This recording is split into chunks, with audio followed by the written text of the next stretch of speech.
తం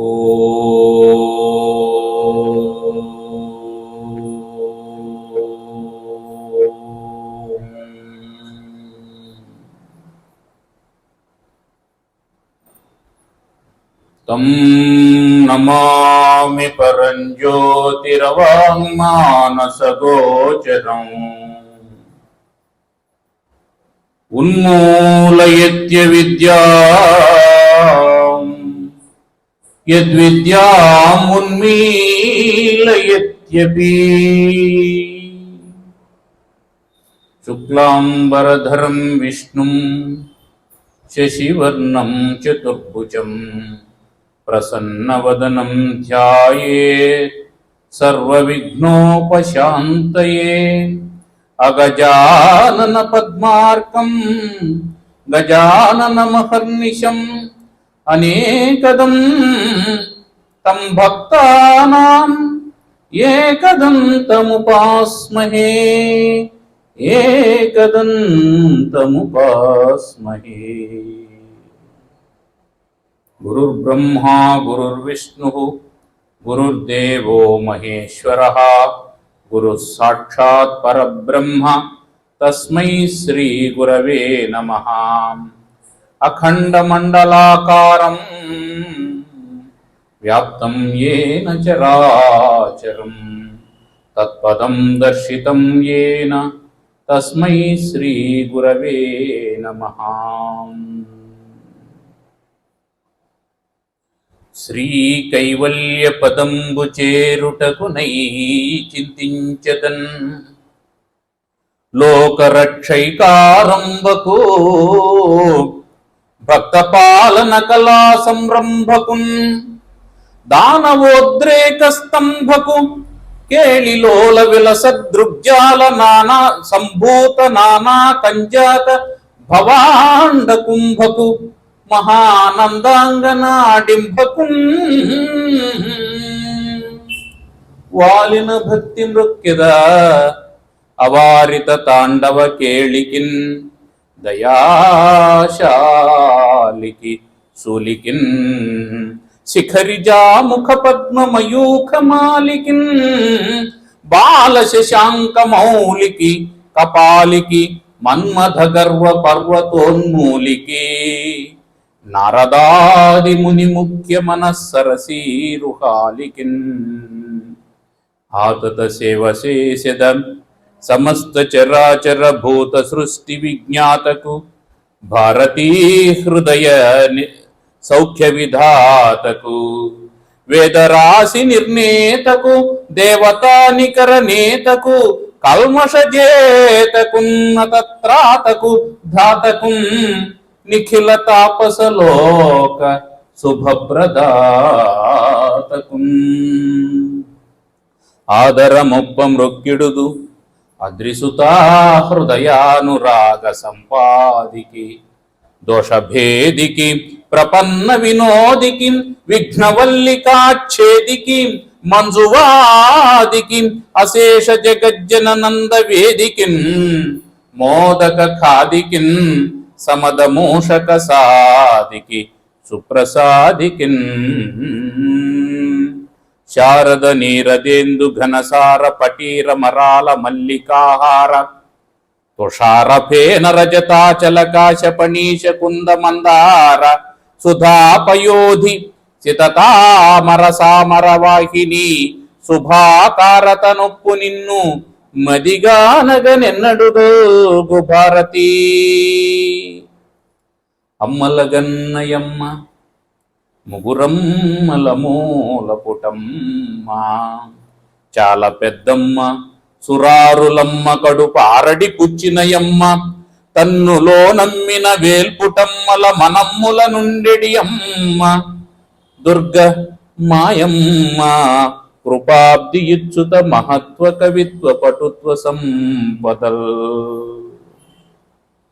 చేతులారంగ శివుని పూజింపడేని నోరు నవ్వంగ హరికీర్తి నుడువడేని దయయు సత్యంబులోనుగా దలపడేని కలుగనేటికి తల్లుల కడుపు చేటు పలికెడిది భాగవతమట, పలికించు విభుండు రామభద్రుండట, నే పలికిన భవహరమగునట, పలికెద వేరొండుగాద పలుకగనేలా. భాగవతము తెలిసి పలుకుట చిత్రంబు, సూలికైన తమ్మి చూలికైనా,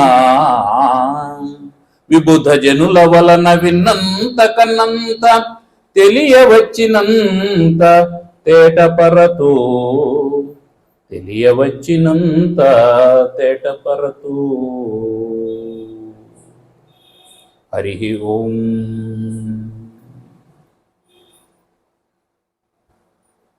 రామకృష్ణ సేవా సమాజం పుదిపట్లలో కొలువై ఉన్నటువంటి రామకృష్ణ శారదామాత వివేకానంద త్రిమూర్తి స్వరూపానికి సాష్టాంగ దండ ప్రమాణములు చేసి ఎంతో అభిమానంతో ప్రేమతో తమ అనుగ్రహ భాషణాన్ని దయచేసినటువంటి సుకృతానంద మహారాజ్ వారికి పాదపద్మాలకు నమస్కారాలు చేసి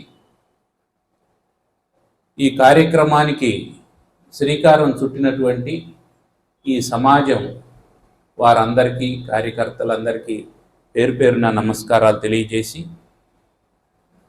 ముముక్షు జనులైనటువంటి మీ అందరికీ కూడా నమస్కారాలు తెలియజేసి, ఈ భాగవత సప్తాహ కార్యక్రమాన్ని మనం ప్రారంభం చేసుకుంటూ ఉన్నాం. భాగవతాన్ని చెప్పుకుంటున్నాం. దీనికి భాగవత సప్తాహం అని పేరు పెట్టుకున్నాం. అసలు సప్తాహం ఎందుకు చేయాలా, భాగవతం అంటే ఏమిటి అనేది ఇందాక స్వామివారు మనకు చక్కగా తెలియజేశారు. భగవంతుని యొక్క లీలా విశేషాలను తెలియజేసేటువంటిది భాగవతం. ఆ భగవంతుని యొక్క లీలా విశేషాలను మనం ఎందుకు తెలుసుకోవాలి? ఆయన లీలలు ఆయనవి, ఆయన బ్రతుకు ఆయనది, ఆయన సంసారం ఆయనది. మనకెందుకు మధ్యలో ఇతరుల సంసార ఘోష మనకెందుకు అని అంటే, ఆయన భగవంతుడు కాబట్టి ఆ భగవంతుని యొక్క లీలలను ఎందుకు చెప్పుకుంటాము అని అంటే, మనకు ఆ లీలలతో అవసరం ఉంది కాబట్టి చెప్పుకుంటాం. మనకేం అవసరం? అసలు మనకి ఏది అవసరం? మనకు ఒకటే అవసరం. ఏమిటి అది అంటే ఆనందం అవసరం. ఎవరైనా ఆనందంగా ఉండాలని కోరుకుంటారు. దానికోసమే అన్ని పనులు చేస్తారు. ఉద్యోగం చేసేది అందుకే, చదువుకోవడం అందుకే, ఊళ్ళో వెళ్ళడాలు అందుకే, అన్నీ ఆనందం కోసమే చేస్తూ ఉంటారు. చివరకు చచ్చేటప్పుడు కూడా, చావడం కూడా ఆనందం కోసమే వస్తాడు. ఈ బతకడం కంటే చావడం మేలు అనుకుంటాడు. అంటే ఏమర్థం? బ్రతకడంలో కంటే కూడా చావడంలో ఆనందం ఉంది అని అర్థం. కాబట్టి ఆనందం లేకపోతే పిపీలికాది బ్రహ్మ పర్యంతం, చీమ మొదలుకొని బ్రహ్మదేవుని వరకు ఎవరు ఏ పని చేయరు. ఆనందం లేని పని చేయడానికి ఎవరికి ఇష్టం ఉండదు. కాబట్టి మనం అందరం కోరుకునేటువంటిది ఆనందమే. ఆ ఆనందం మరి మనకు దొరుకుతూ ఉందా అంటే, దొరికినట్టే దొరుకుతూ ఉంది. వెంటనే మళ్ళీ దుఃఖం వస్తూ ఉంది. కాసేపు ఆనందం కలుగుతూ ఉంది, అబ్బా ఇంకేం లేదు, అంతా సక్రమంగా ఉంది, అంత బాగుంటుంది అని అనుకోగానే పరిస్థితులు మారిపోతూ ఉన్నాయి. వెంటనే పరిస్థితులు మారిపోయి ఇంకేదో కష్టం వస్తూ ఉంది. అయ్యో కష్టం వస్తుంది అని అనుకుంటే, మన బ్రతికి ఎట్లయిపోయింది అని అనుకుంటే, ఆ కష్టం కూడా ఉండడం లేదు, అది కూడా శాశ్వతంగా ఉండడం లేదు. కాసేపు సుఖం, కాసేపు దుఃఖం, కాసేపు సుఖం, కాసేపు దుఃఖం, ఇలా దోబూచులాడుతూ ఉంది. ఇలా దోబూచులాడుతూ ఉన్నప్పుడు మనం అందరం ఏం కోరుకుంటున్నాము అని అంటే, ఆ వచ్చినటువంటి ఆనందం శాశ్వతంగా ఉండాలి, ఆ కష్టం వెంటనే వెళ్ళిపోవాలి, ఇక రాకూడదు అనేది కోరుకుంటున్నాం. అంటే అందరి యొక్క కోరిక ఏమంటే, తమకు ఇష్టము లేనటువంటిది రాకూడదు, తమకు ఇష్టమైనటువంటిది పోకూడదు. ఇది మనం కోరుకుంటూ ఉన్నది. మనకి ఇష్టమైనటువంటి ఆనందం ఎప్పుడు మనల్ని వదిలిపెట్టి పోకూడదు, మనకి ఇష్టం లేనటువంటి దుఃఖం ఎప్పుడు మన తలుపు తట్టకూడదు. ఇది కోరుకుంటున్నాం. మరి అలా జరగాలి అని అంటే ఏం చేయాలి? ఇది మన ప్రమేయం లేకుండా వచ్చేస్తుంది.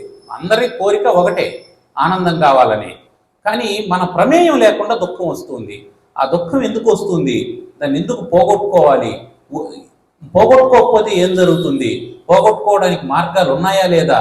ఉంటే ఏం చేయాలి? ఇంతకుముందు ఎవరికైనా దుఃఖం పోయిందా?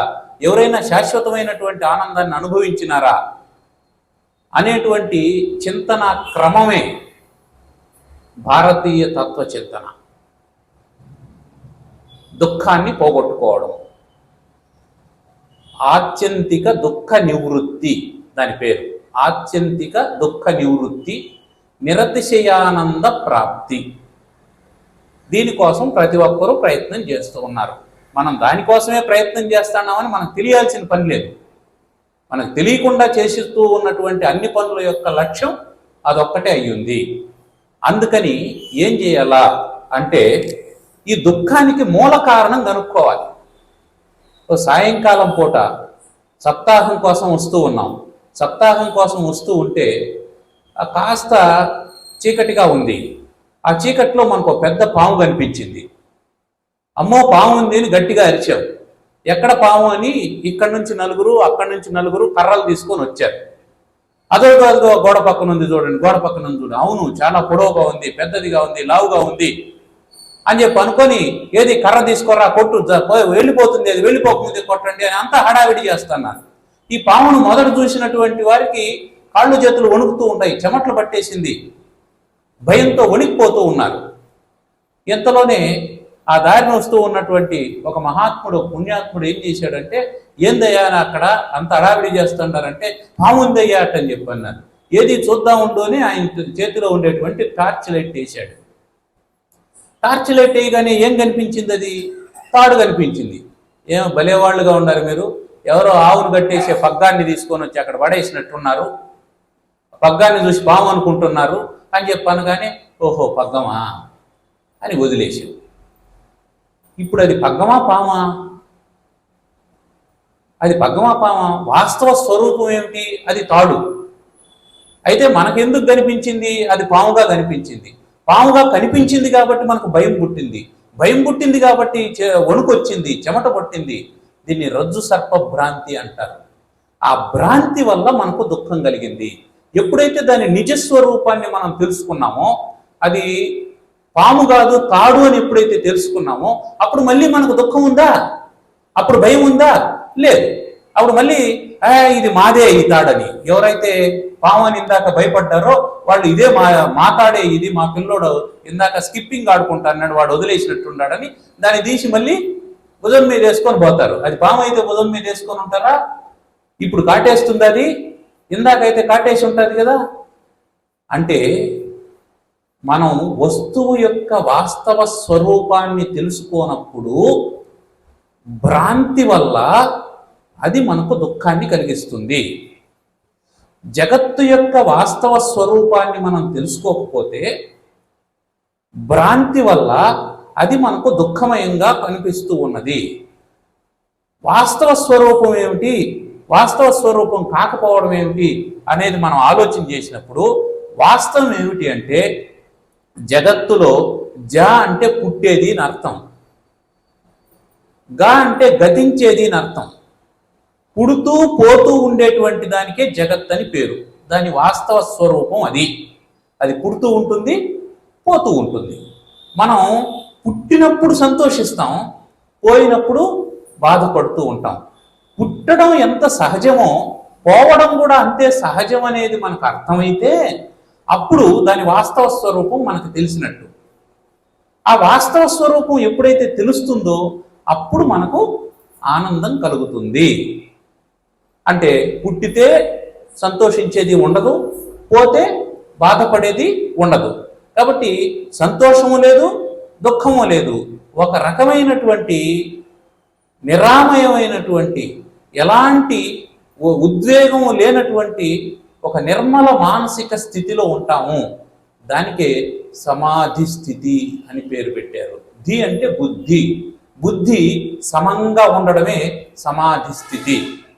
సమాధి స్థితి అంటే గొయ్యి దొవ్వి లోపలేసి బండబెట్టేయడం కాదు సమాధి స్థితి అంటే.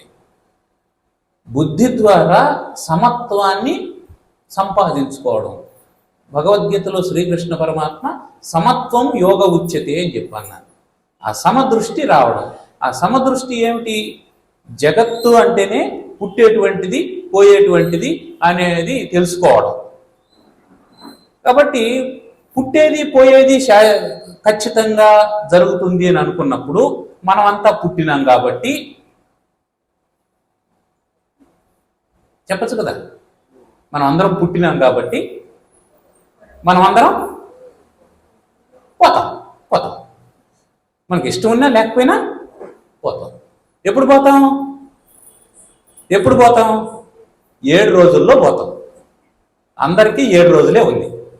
అయితే ఆదివారం కాకపోతే సోమవారం లేదా మంగళవారం లేదా బుధవారం లేదా గురువారం లేదా శుక్రవారం, ఇవన్నీ కాదంటే శనివారం. కాబట్టి ఎన్ని రోజులుంది మనకు? 7 రోజులుంది. మీకైనా నాకైనా ఎవరికైనా 7 రోజులే ఉన్నది. ఎవరు పోవాలనుకున్నా 7 రోజుల్లోనే పోవాలి. కాబట్టి ఈ 7 రోజుల్లో ఏదో ఒక రోజు పోవడం అనేది నిశ్చయమైనటువంటిది. కాబట్టి ఈ 7 రోజుల్లో ప్రతిరోజు భగవన్నామ స్మరణ చేసుకుంటే భగవంతుని దగ్గరికి పోతాం. ఎక్కడికి టికెట్ కొనుక్కుంటే ఆ ఊరికి కదా పోతాం.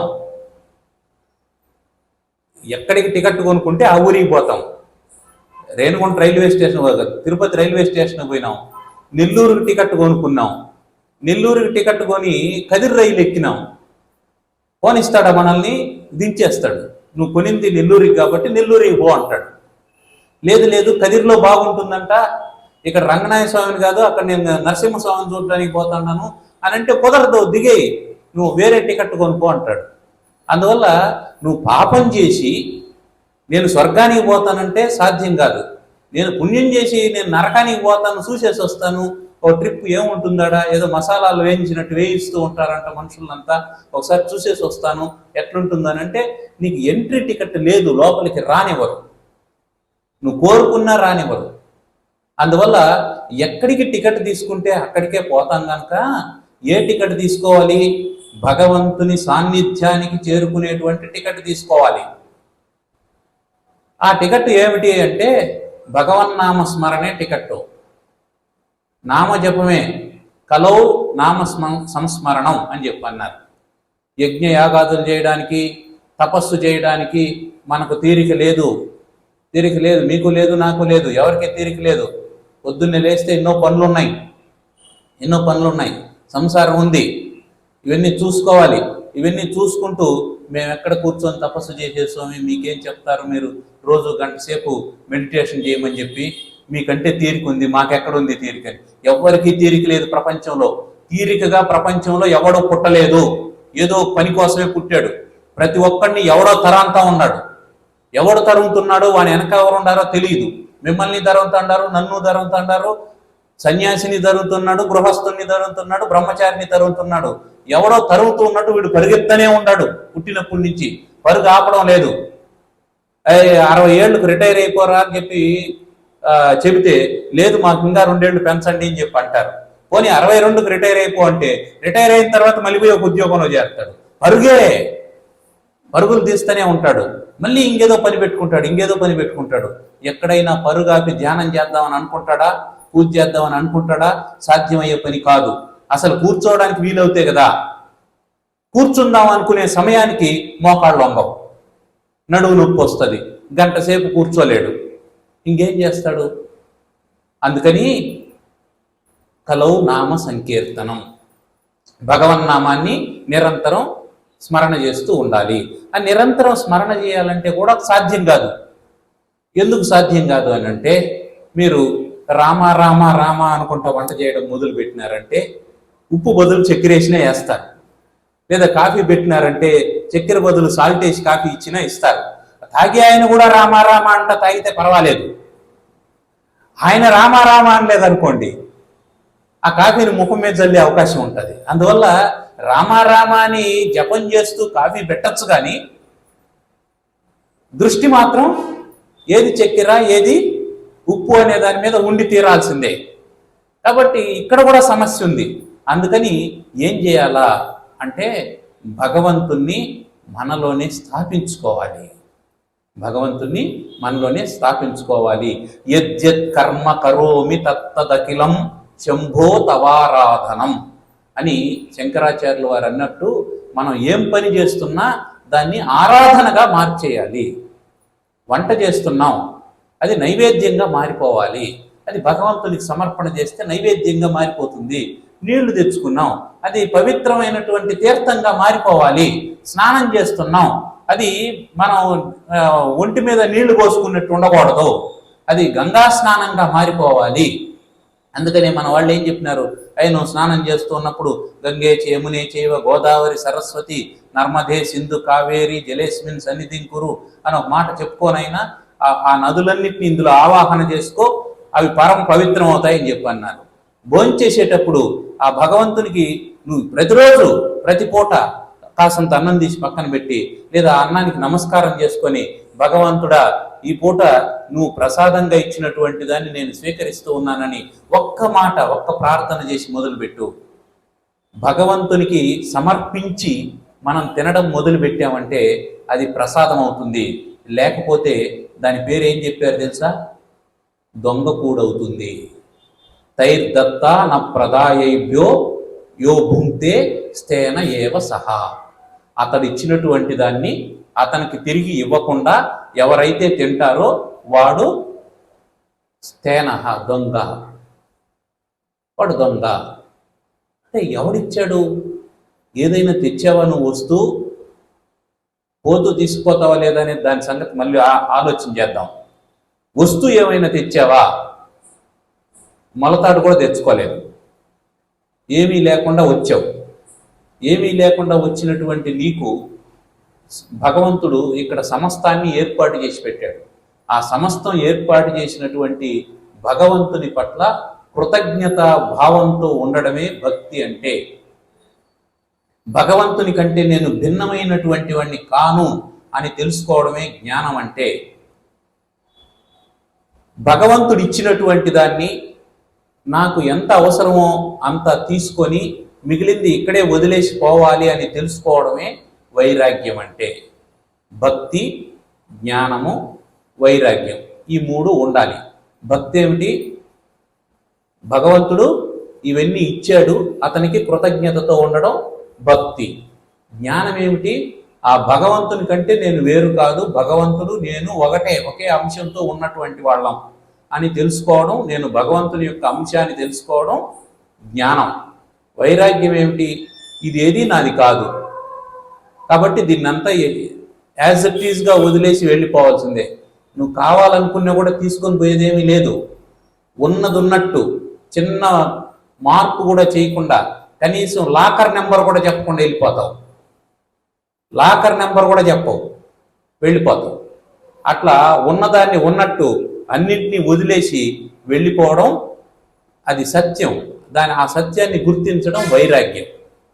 ఈ భక్తి, జ్ఞాన, వైరాగ్యాలు ఎవరికైతే ఉంటాయో వాళ్ళు ఇందాక మనం చెప్పుకున్నామే శాశ్వతమైనటువంటి ఆనందం అని, ఆ ఆనందాన్ని పొందుతారు. ఆ ఆనందాన్ని పొందడానికి ఇప్పుడు మనకు మార్గం ఏదో తెలిసిపోయింది. ఒకటి, ఆనందం లేకపోవడానికి మనకు వాస్తవ స్వరూపం తెలియకపోవడం. రెండు, దాన్ని పొందాలి అంటే మనకు మూడు ముఖ్యమైనటువంటివి కావాలి. ఒకటి భక్తి, రెండవది జ్ఞానం, మూడు వైరాగ్యం.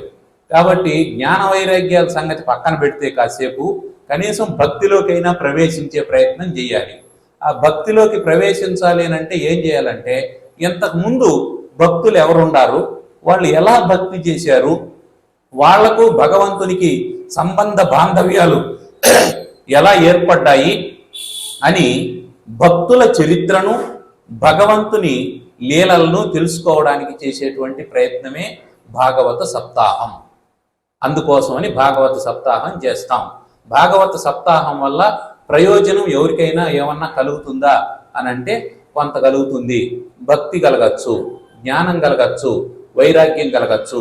వారి వారి స్థాయిని బట్టి, వారి వారి అధికారాన్ని బట్టి, వారి వారి అధికారాన్ని బట్టి ఎవరు ఎంత తెచ్చుకుంటే అంత. నది దగ్గరికి వెళ్ళి ఒకడు బిందెతో నీళ్లు తెచ్చుకుంటే వాడికి బిందె నీళ్లు వస్తాయి, ఒకడు చెంబుతో నీళ్లు తెచ్చుకుంటే వాడికి చెంబు నీళ్లు వస్తాయి, గ్లాసు తెచ్చుకున్నటువంటి వాడికి గ్లాసు నీళ్లు వస్తాయి. కాబట్టి భక్తి జ్ఞాన వైరాగ్యాలకు మనకు పాత్రత ఉండాలా. ఆ పాత్రత పేరే శ్రద్ధ. శ్రద్ధ, ఆ పాత్రత పేరు శ్రద్ధ. ఆ శ్రద్ధ అనేటువంటి పాత్రత అంటే యోగ్యత, అర్హత. ఆ శ్రద్ధ అనేటువంటి అర్హత ఎవరికి ఎంతుంటే వాళ్లకు భక్తి జ్ఞాన వైరాగ్యాల్లో ఎంతో కొంత కలుగుతుంది, ఎంతో కొంత కలుగుతుంది. కనీసం ప్రాథమికంగా భక్తి అయినా కలగాలి. ఇది భగవద్గీత భాగవతం అనేది నిగమ కల్పతరోర్గళితం ఫలం సుఖముఖాదమృత ద్రవ సంయుతం పిబత భాగవతం రసమాలయం ముహురహో రసికా భువి భావుకా. ఇది వేద కల్పవృక్షం నుంచి వచ్చినటువంటిది. వేదములో ఏది చెప్పబడిందో దాని యొక్క సారాంశాన్నే భాగవతం కూడా చెప్తుంది. వేద సారాంశాన్నే భాగవతం చెప్తుంది. భాగవతం ఎట్లా చెప్తుంది అంటే, భాగవతం 18 పురాణాల్లో ఒక పురాణం కాబట్టి పురాణం ఎప్పుడు మిత్ర సంహితమైనటువంటిది. వేదం ప్రభు సంహితం, పురాణం మిత్ర సంహితం, కావ్యం కాంతా సంహితం అని 3 రకాలుగా చెప్పారు. వేదం ఏం చెప్తుంది? శాసనం చేస్తుంది. సత్యం వద, ధర్మం చర, మాతృదేవో భవ, పితృదేవో భవ, ఆచార్యదేవో భవ, అతిథి దేవో భవ, తాని అనవద్యాని కర్మాణి తాని సేవితవ్యాని నో ఇతరాణి అని శాసనం చేస్తుంది. అనుశాసనం, ఆర్డర్ వేస్తుంది వేదం. సత్యం వద, సత్యాన్నే పలుకుము. ధర్మంచర, ధర్మాన్ని ఆచరించుము. మాతృదేవో భవ, తల్లిని దైవంగా పూజించుము. పితృదేవో భవ, తండ్రిని దైవంగా పూజించుము. ఆచార్యుణ్ణి దైవంగా పూజించుము. అతిథిని దైవంగా పూజించుము అని శాసనం చేస్తుంది. అదే మాటను పురాణం ఏం చెప్తుంది? మిత్ర సంహితంగా చెప్తుంది. అంటే ఒక స్నేహితుడు ఏదైనా మనకు చెప్పాలని అనుకుంటే, రాబా టీ తాగేసొద్దాం అని పిలుచుకొని అట్లా పోయి టీ అంగడి కాడికి పోయి టీ తాగుతావా కాఫీ తాగుతావా అని చెప్పి టీ తీసిచ్చి ఏదో చెప్తూ, మా ఊర్లో ఒకడు ఉండేవాడు, వాడు ఇట్లాంటి పని చేశాడు, అట్లాంటి పని చేశాడు, దానివల్ల ఈ ఇబ్బందులు పడ్డాడు, నువ్వు కూడా ఆ పని చేస్తాడావు అని తెలిసింది, వానిలాగా అయిపోవద్దు అని చెప్తాడు. ఇది మిత్రుడు చెప్పేటువంటి ఉపదేశం. అట్లా పురాణం ఎప్పుడు ఏం చెప్తుందంటే, మనకంటే ముందు జీవించినటువంటి వాళ్ళలో ఆ చారిత్రకమైనటువంటి వ్యక్తుల్ని ఎవరినో ఒకరిని తీసుకొని, శ్రేష్టమైనటువంటి వ్యక్తులు, శ్రేష్టమైనటువంటి భక్తులు, వాళ్ళ కథల్ని గాథల్ని తీసుకొని వాటినన్నింటినీ మనకు చెప్పి, నాయన వాళ్ళు ఇలా బాధపడ్డారు లేదా వాళ్ళు ఇలా ఇబ్బంది పడ్డారు, ఆ విధంగా మీరు ఇబ్బంది పడకండి అని చెప్పేటువంటిది పురాణం. కాంతా సంహితమైనటువంటి ఉపదేశం కావ్యంలో అది ఇంకొంత రమణీయంగా ఉంటుంది, ఇంకాస్త ఆకర్షణీయంగా ఉంటుంది, అది వేరే విషయం. కాబట్టి పురాణం మిత్ర సంహితం అని అన్నారు కాబట్టి ఇది వేదంలో ఉండేటువంటి అంశాన్నే చెబుతుంది అనేది మనం గుర్తుపెట్టుకోవాలి. వేదం ఒక కల్పవృక్షం అయితే ఆ కల్పవృక్షంలో పండినటువంటి పండు భాగవతం. ఇది సుఖముఖ సుధాద్రవమున మనసి ఉన్న, అంటే మనం పండు తేరింది పక్వానికి వచ్చింది అని ఎప్పుడు నిర్ణయిస్తామంటే, ఏ పండును చిలుక కొడితే అది పక్వానికి వచ్చిందని అర్థం, దానికి తెలుస్తుంది, మనకు తెలియదు. కాబట్టి సుఖ మహర్షి చెప్పినటువంటి భాగవతం ఇది. ఆ సుఖుడు ఇలా ఉండాలి, ఇది భక్తుని యొక్క లక్షణాలు అని చెప్పినటువంటిది. స్వయంగా అవధూత అయినటువంటి వాడు, స్వయంగా రసాన్ని గ్రహించినటువంటి వాడు. ఒక్కడు అనుభవంతో చెప్పడం వేరు, విని చెప్పడం వేరు. అనుభూతితో చెప్పేటువంటి వాడి యొక్క ఆర్ద్రత వేరుగా ఉంటుంది.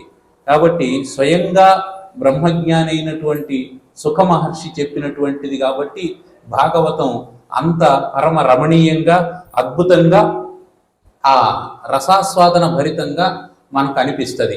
అటువంటి ఆ సుఖ మహర్షి చెప్పినటువంటి భాగవతాన్ని మనం 7 రోజుల్లో చెప్పుకునేటువంటి ప్రయత్నం చేస్తాం. నిజానికి భాగవతాన్ని 7 రోజుల్లో చెప్పేయగలమా? సుఖ మహర్షికి సాధ్యమైంది. విన్నటువంటి వాడు పరీక్షణ్ మహారాజు కాబట్టి ఆయనకు సాధ్యమైంది. ఆయన ఉత్తమ అధికారి, ఈయన ఉత్తమ గురువు. మనం ఉత్త గురువులు, ఉత్త అధికారులు.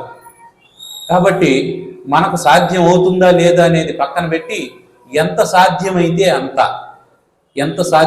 అంత మనం బిందె నీళ్లు తెచ్చుకోలేకపోయినా కనీసం గ్లాసు నీళ్లు తెచ్చుకొని ఇప్పటికీ ఈ సంసార తాపం నుంచి, ఈ సంసార దాహం నుంచి మనం కొంత ఉపశమనాన్ని పొందేటువంటి ప్రయత్నం చేస్తాం. అందుకే భాగవతం అంటే ఏంటయ్యా అని చెప్పి అన్నాడు ఒక ఆయన. అంటే ఒక స్వామీజీని అడిగితే దాన్నే 4 సార్లు చెప్పు, నీకే అర్థం అవుతుంది అన్నాడు. ఆయన భాగవతం భాగవతం భాగవతం భాగవతం భాగవతం భాగవతం అని చెప్పి అన్నాడు. ఇప్పుడు ఏమన్నావు అన్నాడు, భాగవతం అని చెప్పి అన్నావు, అందుకోసమే భాగవతం అన్నాడు. కాబట్టి భాగవతం అంటే నిన్ను బాగు చేసేటువంటిది భాగవతం. నిన్ను దుఃఖాన్ని నుంచి విడుదల చేసి నిన్ను బాగయ్యేటట్టు చేసేటువంటిదే భాగవతం. భా అంటే ప్రకాశం అని అర్థం, గా అంటే వెళ్ళడం అని అర్థం.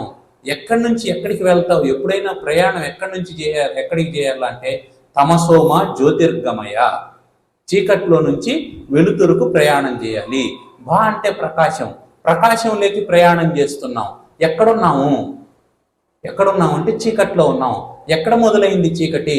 మాతృగర్భంలో చీకటి మొదలైంది. మాతృగర్భంలో ఎవరు మనకు పెట్రోమాక్స్ లైట్లు పెట్టుకొని చూపించినటువంటి వాళ్ళు ఎవరూ లేరు. అది చీకటి గుహ.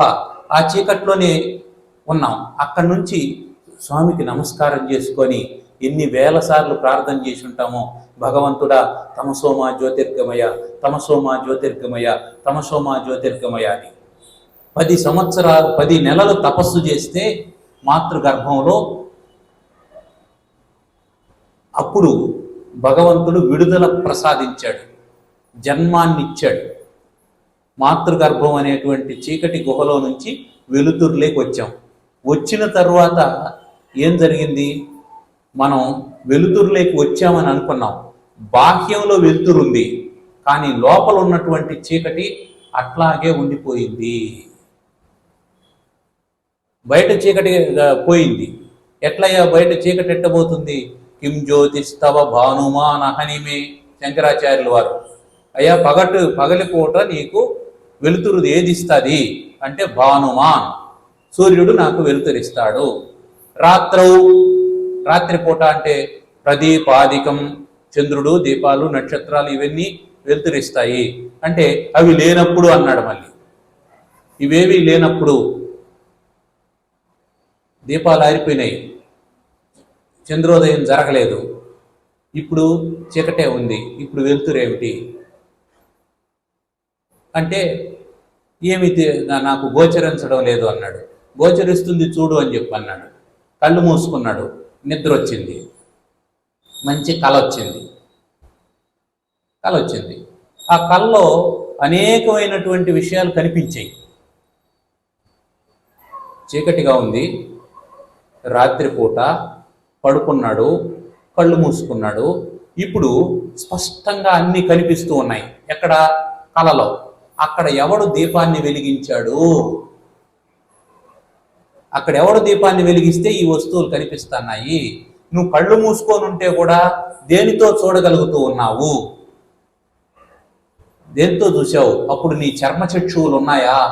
కళ్ళు మూసుకున్నావు కదా, నిద్రపోతున్నావు కదా, అక్కడ చీకటి ఉంది కదా, ఆ చీకట్లో ఈ వస్తువులన్నిటినీ ఎలా చూశావు? లేచి వెంటనే అందరూ చప్పట్లు కొడుతున్నారు, నేను ముఖ్యమంత్రి అయిపోయినట్టు కల వచ్చింది అని ఆవిడ చెప్పావు. చాలే సంబడం అనేసి ఆవిడ దీనికి ఏం తక్కువ లేదనేసి ఆవిడ వెళ్ళిపోయింది. మరి ఇవంతా ఎక్కడ కనిపించింది? ఎవరు అక్కడ దీపాలు పట్టింది? ఎవరు డ్యూటీలు పట్టింది? ఎవరో ఉన్నారు కదా, ఎవరో ఉన్నారనేది మీకు నాకు తెలుస్తూ ఉంది కదా. అక్కడ దీపం పెట్టినటువంటి వాడు ఉన్నాడు కదా, వాని పేరే తైజసుడు, వాడే పరమాత్మ, వాడు నిన్ను వెలిగిస్తూ ఉన్నాడు. వాడు నీకు అంతర్జ్యోతిగా ఉన్నాడు. ఆ అంతర్జ్యోతిగా ఉన్నటువంటి వాడు బాహ్య జ్యోతులు లేనప్పుడు కూడా ప్రకాశిస్తూ ఉన్నాడు. ఆ అంతర్జ్యోతి యొక్క ప్రకాశాన్ని తెలుసుకోవడమే జ్ఞానము. అదే భాగవతము. భాగవతం అంటే ఆ ప్రకాశంలోకి వెళ్ళడము. ప్రకాశంలోకి వెళ్ళడము అంటే అర్థం ఏమిటి? లోపల ఉన్నటువంటి ప్రకాశంలోకి వెళ్ళడం. జర్నీ ఇన్వర్డ్ జర్నీ, లోపలికి ప్రయాణం చేయడం భాగవతం. బయటకు ప్రయాణం చేయడం కాదు. బయటకు ప్రయాణం చేయడానికి మనకు అనేకమైనటువంటి వాహనాలు ఉన్నాయి, సౌకర్యాలు ఉన్నాయి. డబ్బున్నటువంటి వాడు చార్ధామ్ యాత్ర కూడా పోవచ్చు, ఏమి ఇబ్బంది లేదు. అక్కడ కూడా నేను నడవలేనంటే డోలీల్లో తీసుకుపోతారు, గుర్రాల మీద తీసుకుపోతారు, మోసుకొని పోతారు, చూపిస్తారు, తెస్తారు. కానీ లోపలికి చేసేటువంటి ప్రయాణానికి భాగవతం అని పేరు. నువ్వు ఎప్పుడు బాగవుతావంటే బయటకు ప్రయాణం చేసినప్పుడు కాదు, లోపలికి ప్రయాణం చేసినప్పుడు. నీ లోపలికి నువ్వు ప్రయాణం చేయాలి. నీ లోపల ఉన్నటువంటి జ్యోతిని నువ్వు తెలుసుకోవాలి. నీ లోపల ఉన్నటువంటి ప్రకాశాన్ని నువ్వు తెలుసుకోవాలి. దానికి మార్గాన్ని చూపేటువంటిదే భాగవతం. ఆ భాగవత ప్రయాణానికి 7 రోజులు అని ఎందుకు నిర్ణయించారంటే వీటిని సప్త జ్ఞాన భూమికలు అని అంటారు. ఈ సప్త జ్ఞాన భూమికల ద్వారా జ్ఞానాన్ని పొందుతాం కాబట్టి 7 రోజులు అనేది నిర్ణయించినారు. అటువంటి ఈ భాగవత సప్తాహాన్ని వ్యక్తిగతంగా చేసుకోవచ్చు, వ్యవస్థాగతంగా చేసుకోవచ్చు, కౌటుంబికంగా చేసుకోవచ్చు, ఎక్కడైనా చేసుకోవచ్చు, ఎప్పుడైనా చేసుకోవచ్చు. భాగవత శ్రవణం అంత గొప్పది. ఈ సప్తాహం 7 రోజులు వినాలి అనేటువంటి శ్రద్ధ ఉండేటువంటి వాళ్ళు ఎప్పుడైనా ప్రారంభం చేసుకోవచ్చు. దీనికి నియమనిష్టలు ఏమిటి అంటే శ్రద్ధ ఒకటే నియమం. స్వామి మా ఇంట్లో చేసుకోవచ్చు, మేము ఇల్లు కడతాం ఇప్పుడు చేసుకోవచ్చు, మేము పెళ్లి చేసుకుని ఇప్పుడు చేసుకోవచ్చు, మా ఇంట్లో పిల్లోడు పుట్టాడు ఇప్పుడు చేసుకోవచ్చు, మా ఇంట్లో చావు జరిగింది ఇప్పుడు చేసుకోవచ్చు. దీనికి శౌచము లేదు. శౌచము అంటనటువంటిది భాగవతము. కారణం ఏమిటంటే ఈ అన్ని శౌచాలకు అతీతమైనటువంటి స్థితిని పొందడానికి చేసేటువంటిది. 7 రోజుల్లో చస్తామని తెలిసినటువంటి పరీక్షణ్ మహారాజు చేసినటువంటి అద్భుత జ్ఞాన యజ్ఞం. శ్రోతగా ఆయన కూర్చున్నాడు. అందువల్ల శ్రోత అయినటువంటి వాడు శ్రద్ధ అనేటువంటి కానుకను ఇచ్చి, గురువుకి శ్రద్ధ అనేటువంటి కానుకనిచ్చి శ్రద్ధగా విన్నాడు అని అంటే వానిలో ఉన్నటువంటి పాపాలన్నీ పటాపంచలవుతాయి.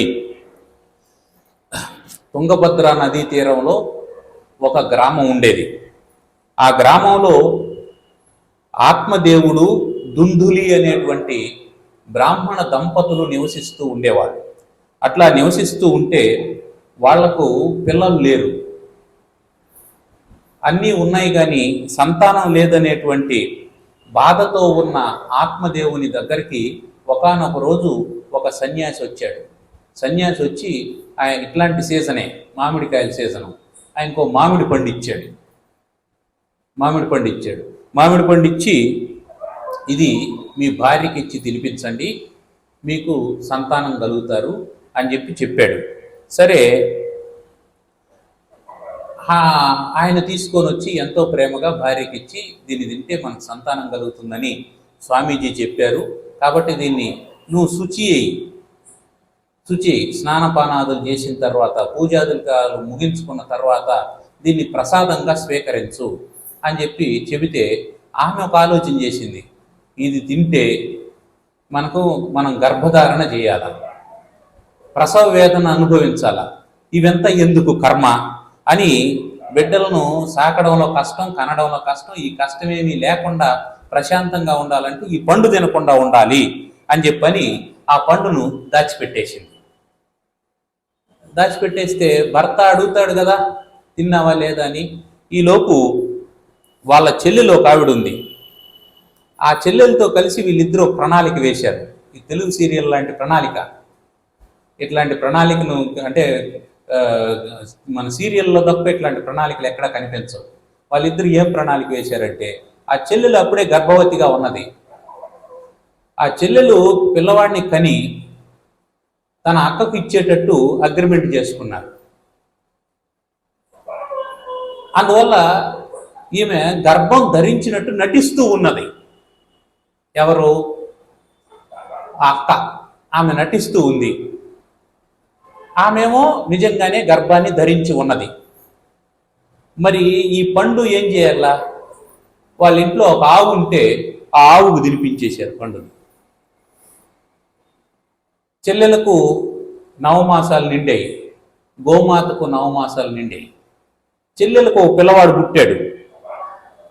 ఆ పిల్లవాడిని జాగ్రత్తగా తీసుకొని అక్క తనకే పుట్టినట్లు ఆమె పిల్లవాడిని సాకుతూ ఉంది. వానికి దుందుకారుడు అనే పేరు పెట్టారు. ఆ దుందులకి పుట్టినటువంటి వాడు అనేటువంటి ఉద్దేశంతో దుందుకారుడు అనే పేరు పెట్టి వాడిని సాకుతూ ఉన్నారు. సరిగ్గా ఆ గోవుకు కూడా ప్రసవం జరిగింది. ఆ గోవు ఒక మగపిల్లవాడిని కన్నది. పండునిచ్చింది ఎందుకు? దూడబుట్టడానికి కాదు, బిడ్డ పుట్టడానికి. అందువల్ల మగపిల్లవాడిని కన్నది. అయితే మా తల్లి ఎవరు?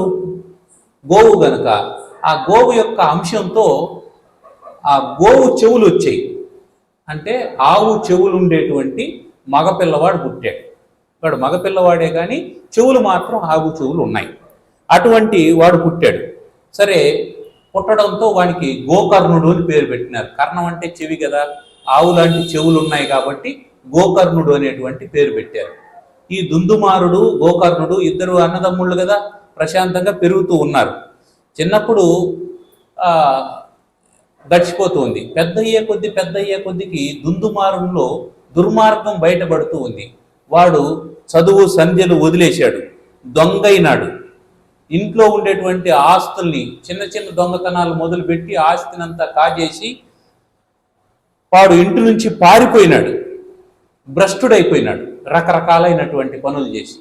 కానీ గోకర్ణుడు చాలా శ్రద్ధగా వాళ్ళ నాన్నగారు చెప్పినట్లు స్నాన సంధ్యావందన అనుష్ఠానాది సమస్త శౌచ కర్మలను, విహిత కర్మలను ఆచరిస్తూ నిషిద్ధ కర్మలను వదిలేస్తూ చాలా శ్రద్ధగా బ్రతుకు వెళ్ళదీస్తూ ఉన్నాడు గోకర్ణుడు.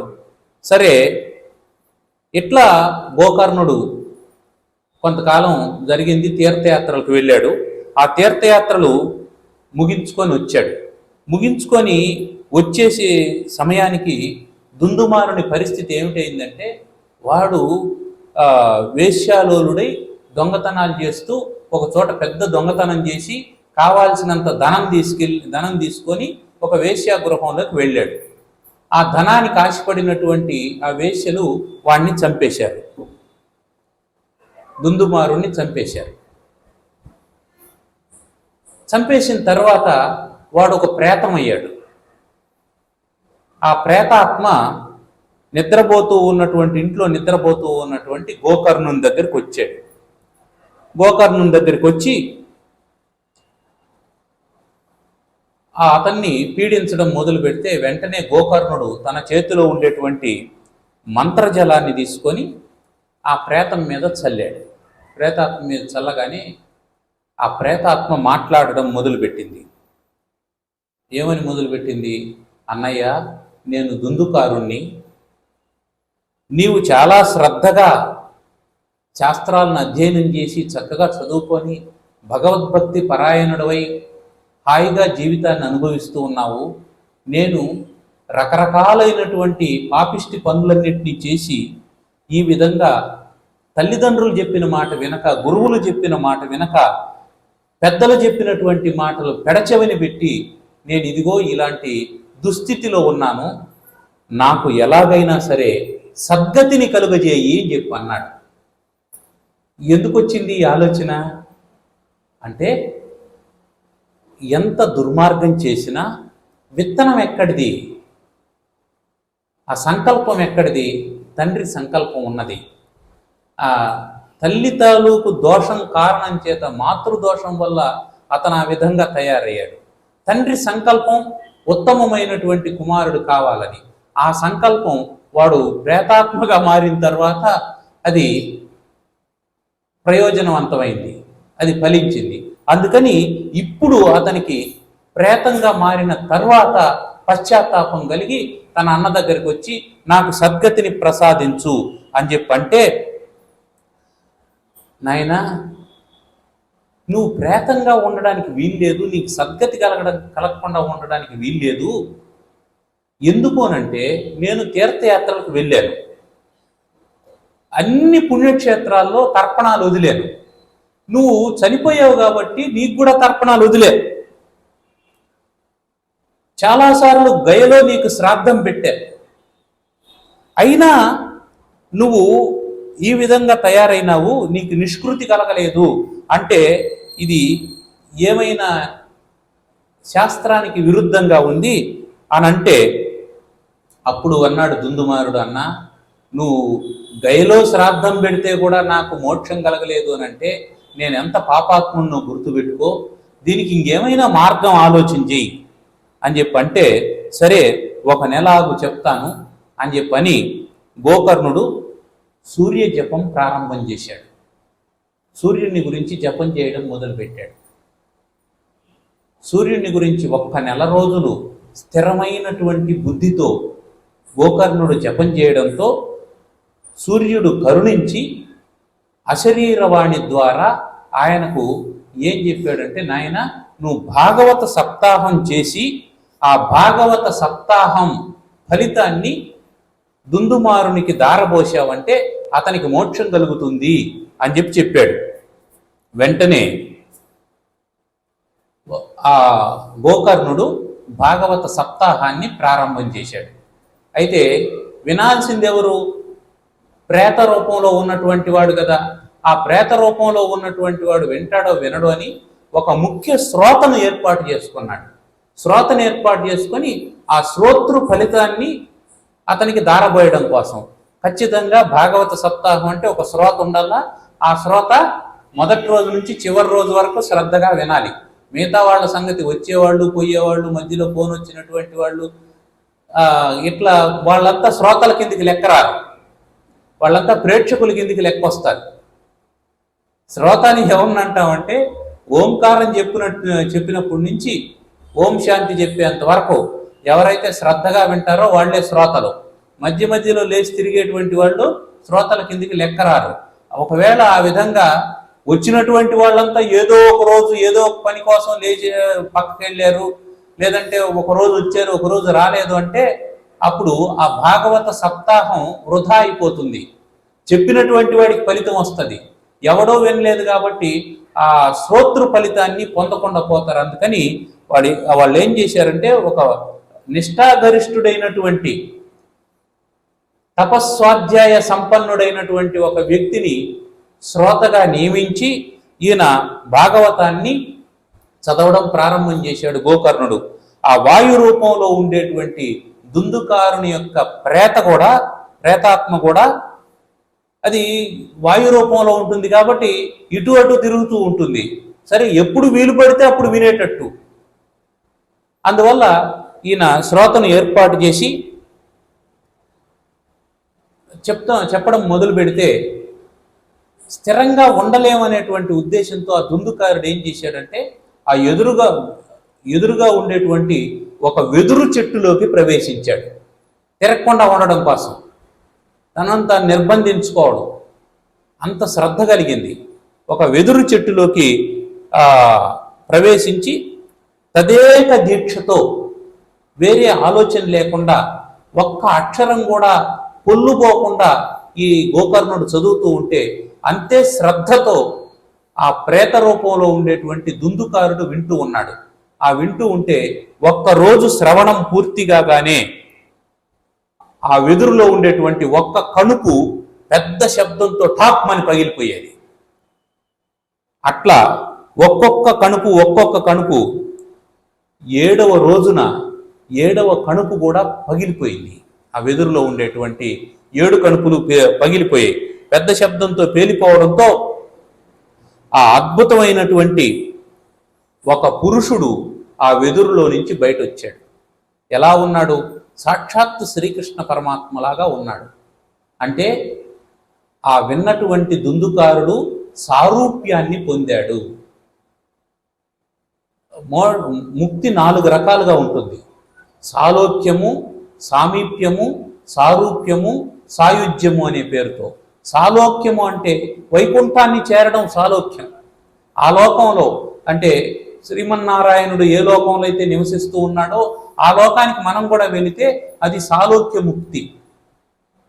ఇంకా శ్రద్ధగా శ్రవణం చేసినటువంటి వారు, భజనం చేసినటువంటి వారు పొందేటువంటిది సామీప్య ముక్తి. అంటే ఆయనకు దగ్గరగా వెళ్తారు. అదేంటి బంగారు వాకిలి, వెండి వాకిలి దాటుకుంటూ వెళ్తాం కదా, అట్లా దగ్గరగా వెళ్తారు. ఇంకా శ్రద్ధ కలిగినటువంటి వాళ్ళు సారూప్యాన్ని పొందుతారు. మనం జయ విజయులను చూస్తాం. జయ విజయులను చూస్తే సాక్షాత్తు భగవంతునికి ఏ విధంగా చతుర్భుజాలు, శంఖ చక్రాలు ఉంటాయో వాళ్ళకు కూడా చతుర్భుజాలు, శంఖ చక్రాలు ఉంటాయి. దాన్ని సారూప్యం అంటాం. ఇంకా కొంతమంది భక్తులు కనిపించరు, ఎక్కడున్నారు వాళ్ళు అంటే స్వామిలో లీనమైపోయారు. దాన్ని సాయుజ్యముక్తి అంటాం. అందులో కలిసిపోవడం. అట్లా ఇది క్రమముక్తి అని దీనికి పేరు. క్రమముక్తి అని పేరు. మొదట సాలోక్యం, సామీప్యం, సారూప్యం, సాయుజ్యం. అట్లా ఈ దుందుమారుడు సారూప్యాన్ని పొంది శ్రీకృష్ణుని వలె దివ్య తేజస్సుతో వెలిగిపోతూ బయట వచ్చి నేరుగా గోకర్ణుని యొక్క పాదాల మీద పడ్డాడు. ఆ దుందుకారుడు తనకు ప్రేతస్థితి నుంచి విముక్తిని కలిగించినందుకు కృతజ్ఞతలు చెల్లించుకున్నాడు గోకర్ణునికి. ఈ విధంగా ఆ కృతజ్ఞతలు చెబుతూ ఉండగానే అక్కడి నుంచి వైకుంఠం నుంచి ఒక విమానం వచ్చింది. విమానం వచ్చి దుందుకారుణ్ణి తీసుకొని పోతూ ఉంది. పోతూ ఉంటే మరి మిగతా వాళ్ళ సంగతి ఏమిటి? అందరూ అప్పుడు గోకర్ణుడు విష్ణుదూతలను అడిగాడు, ఓ మహాత్ములారా, దివ్య పురుషులారా, భాగవత పురాణాన్ని ఇందరు శ్రవణం చేశారు కదా, ఒక దుందుకారుని మాత్రమే మీరు ఎందుకు తీసుకెళ్తున్నారు అని అడిగాడు. అడిగితే అప్పుడు విష్ణుదూతలు చెప్పిన సమాధానం ఏమిటంటే, నాయనా, చెవులు 2 ఉన్నాయి, కాలక్షేపం కోసం కూర్చొని వింటే మాత్రమే సరిపోదు. అందరూ విన్నా తమ మనస్సును, ప్రాణాన్ని కేంద్రీకరించి తదేక దీక్షతో వీళ్ళందరూ వినలేదు. అలా విన్నటువంటి వాడు ఒక దుందుమారుడు మాత్రమే. పైగా భగవంతుని కథలను ఎప్పుడు శ్రవణం చేసినా దాన్ని మననం చేసుకోవాలి. విన్నటువంటి దాన్ని విని వదిలేయడం కాదు, దాన్ని నిరంతరం గుర్తు తెచ్చుకుంటూ ఉండాలి. నువ్వు గంటన్నరో ఉపన్యాసం చెప్పేసి వెళ్ళిపోయినావు నాయన గోకర్ణ, అటు తర్వాత మళ్ళీ మరుసటి రోజు నువ్వు వచ్చేంత వరకు ఆ వెదురులో నుంచి బయట రాకుండా ఉండి దుందుమారుడు ఏం చేస్తూ ఉన్నాడు? ముందు రోజు చెప్పినటువంటి భగవంతుని యొక్క లీలా విశేషాలను మననం చేసుకుంటూ ఉన్నాడు. ఆ కారణం చేత శ్రీకృష్ణ లీలా తత్వంలో కలిసిపోయాడు, వేరే ఆలోచనే లేకుండా మారిపోయాడు. అందువల్ల ఆయన సశరీరంగా మోక్షాన్ని పొందుతూ ఉన్నాడు, సశరీరంగా వైకుంఠ ప్రాప్తిని పొందుతూ ఉన్నాడు. అందుకని మిగిలినటువంటి వాళ్ళు కూడా పొందాలి అని అంటే అంతే శ్రద్ధతో వినాలి అని విష్ణుదూతలు చెప్పారు. ఆ మాట అందరూ విన్నారు. విన్న తర్వాత గోకర్ణుడు కూడా ఏం చేశాడంటే, అయ్యో, ఇంతమంది శ్రవణ ఫలితాన్ని పొందలేకుండా పోతున్నారే అనే ఉద్దేశంతో మళ్ళీ తదేకమైనటువంటి దీక్షతో గోకర్ణుడు మళ్ళీ భాగవత సప్తాహాన్ని నిర్వహించాడు. నిర్వహిస్తే ఈసారి విష్ణుదూతలు రాలేదు, సాక్షాత్తు శ్రీమన్నారాయణుడే దిగొచ్చాడు. విమానాన్ని తీసుకొని వచ్చాడు. గోకర్ణుని చేయందించి తీసుకొని విమానంలో తన పక్కన కూర్చోబెట్టుకున్నాడు. అంతేకాదు, విన్నటువంటి శ్రోతలలో ఎవరెవరు శ్రద్ధగా విన్నారో వాళ్ళను పేరు పెట్టి పిలిచి శ్రీమన్నారాయణుడు వాళ్ళని తీసుకొని ఆ విమానంలో కూర్చోబెట్టుకొని వెళ్ళిపోయాడు. మిగిలినటువంటి వాళ్ళ పరిస్థితి ఏమిటి? వాళ్ళకి ఎవరు ఉండారు ఇప్పుడు భాగవతం చెప్పడానికి? అంత శ్రద్ధతో భాగవతం చెప్పేటువంటి గోకర్ణుడు వైకుంఠానికి వెళ్ళిపోయాడు. అందుకని మళ్ళీ ఎవరో చెప్తారు, వచ్చే సంవత్సరం కూడా భాగవత సప్తాహం జరుగుతుంది కదా, అప్పుడు విందాము అని అనుకోకుండా ఇప్పుడే భగవంతుణ్ణి మనం పొందాలి అన్నంత శ్రద్ధతో భాగవత సప్తాహాన్ని వినాలి అని చెప్పి ఆ భాగవత సప్తాహ మహిమను తెలియజేశారు. అలాంటి సప్తాహాన్ని మనం నిర్వహించుకుంటూ ఉన్నాం. ఇందులో ఇక ఆ భాగవత సప్తాహానికి సంబంధించినటువంటి మహిమను మనం తెలుసుకున్నాం. ఆ భగవంతుని యొక్క లీలా విశేషాలు, గాథలు, ఆ భాగవత ప్రారంభం మొదలైనటువంటివన్నీ రేపు యథావిధిగా, ఈరోజు ప్రారంభం కనుక స్వామీజీ వారి అనుగ్రహ భాషణం ఉంది కనుక మనం కాస్త ఆలస్యంగా 7 గంటల తర్వాత ప్రారంభం చేసుకున్నాం. కానీ 6:30కే, 6:30 అంటే 6:31 కాదు, 6:30 ఓంకారం ప్రారంభం అవుతుంది. మీరందరూ కూడా ఆ సమయానికంటే ముందే వచ్చి కూర్చొని, అంటే 6:28 మీరు సమగ్రీవ సిరులై శ్రద్ధతో మీరు ఉండాలని కోరుకుంటూ, ఆ భాగవత సప్తాహ ఫలితాన్ని ప్రతి ఒక్కరూ పొందాలి, ప్రతి కుటుంబం పొందాలి. ఎందుకోసం అనంటే ఆనందం కోసం. ఆనందం కోసం. ఇది ఎటువంటిది అంటే భాగవతం మనం సెంటు కొట్టుకున్నటువంటి వాడిని పక్కన కూర్చున్నామంటే మనకు కూడా సువాసన కలుగుతుంది. బురదలో పొరలాడేసి వచ్చినటువంటి వాడిని పక్కన కూర్చుంటే మనం కూడా అక్కడ కూర్చోలేము. అందువల్ల ఇప్పటి వరకు మనం బురద పూసుకున్నటువంటి వాళ్ళ పక్కనే కూర్చొని ఉన్నాం. ఏమి బురద? సంసారం అనేటువంటి బురద.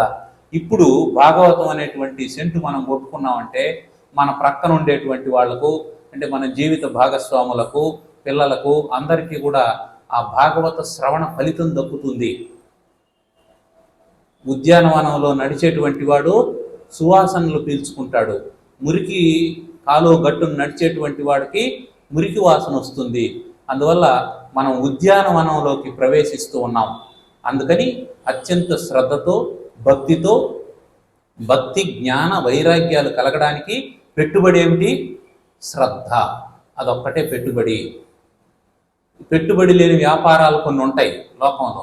అట్లాంటి దాంట్లో పెట్టుబడి లేకుండా పొందేటువంటిది ఏమిటంటే కేవలం శ్రద్ధ అనేటువంటి దాన్ని ఇచ్చి మనం భక్తి జ్ఞాన వైరాగ్యాల్ని పొందడానికి అనుకూలమైనటువంటిది భాగవత సప్తాహం అనేటువంటిది. ఆ భాగవత సప్తాహాన్ని నిర్వహిస్తూ ఉన్నటువంటి రామకృష్ణ సేవా సమాజానికి కృతజ్ఞతలు తెలియజేసుకుంటూ, మొదటి రోజు హాజరైనటువంటి భక్త శ్రేష్ఠులందరికీ కూడా పాదాభివందనాలు తెలియజేసుకుంటూ, శ్రియకాంతాయ కళ్యాణ నిధయే నిధయేర్తినాం శ్రీ వెంకట నివాసాయ శ్రీనివాసాయ మంగళం. మంగళం శ్రీ కురుక్షేత్రే రణక్షోణి విహారిణే పార్థసారథి రూపాయ గీతాచార్యాయ మంగళం. ఓం స్వస్తి ప్రజాభ్యః పరిపాలయంతాం న్యాయేన మార్గేణ మహిం మహిషాః గోబ్రాహ్మణేభ్యః శుభమస్తు నిత్యం. లోకాః సమస్తాః సుఖినో భవంతు. ఓం సర్వేషాం స్వస్తిర్భవతు. ఓం సర్వేషాం పూర్ణం భవతు. ఓం సర్వేషాం శాంతిర్భవతు. ఓం శాంతిః శాంతిః శాంతిః.